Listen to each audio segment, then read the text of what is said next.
आज जुन्नर तालुक्यातील येडगाव या ठिकाणी एका विहिरीमध्ये कोल्हा पडल्या असल्या कारणाने या ठिकाणी फॉरेस्ट खात्याचे अधिकारी त्याचं रेस्क्यू करण्यासाठी आलेले आहेत।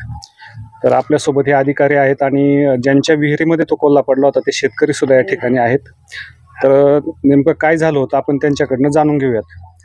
सर नमस्कार, काय झालं होतं जरा सांगताल का? साहेब, काय झालं होतं काल रात्री तो कोल्हा पडला। सकाळी मी ज्यावेळेस मोटर चालू करायला गेलो त्यावेळेस दिसलं की तो कोल्हा पडलेला आहे। अच्छा, तो म्हणजे कठड्यावर होता आणि इकडे तिकडे पळत होता। अच्छा, मी साहेबांना फोन केला। साहेब म्हणजे 10 मिनिटाच्या आतच त्यांचा गाडी इथं आली। त्यांनी व्यवस्थित पद्धतीने त्याला रेस्क्यू केलं, त्याला काही इजा झाली नाही आणि व्यवस्थित म्हणजे त्यांनी एकदम उत्तम त्यांचं रेस्क्यू केलं, ते खूप छान पद्धतीने केलं। सर काय सांगाल तुम्ही?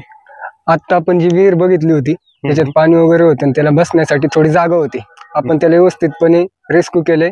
आमचे वरिष्ठ विशाल गुंड सर असतील आणि आमचे वरिष्ठ ठोकळ सर असतील, यांचा फोन आल्याच्या नंतर आम्ही रेस्क्यूच्या ठिकाणी आलो आणि त्याला चांगल्या प्रकारे रेस्क्यू करून रिलीज पण केलेलं आहे व त्याला कोणतीही दुखापत न झाल्यामुळे आपण ज्या वास्तव्यात जो होता त्याच वास्तव्यात त्याला सोडून दिले सुखरूपपणे।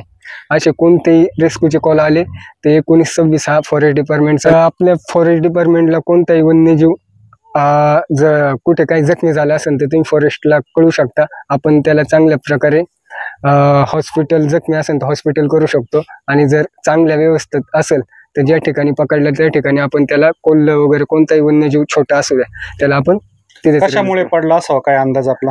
आता सर त्या लोकेशनला गेल्याच्या नंतर चारही बाजूने ऊस आहे, तो त्याच्या भक्ष्य शोधण्यासाठी जर त्यांनी उडी वगैरे मारली असेल तर एखाद्या भक्ष्याच्या पाठीमागे लागताना जर तो पडला असू शकतो, नाही तर त्याच्या पाठीमाग कोणतरी लागला असेल दुसरा वन्यजीव।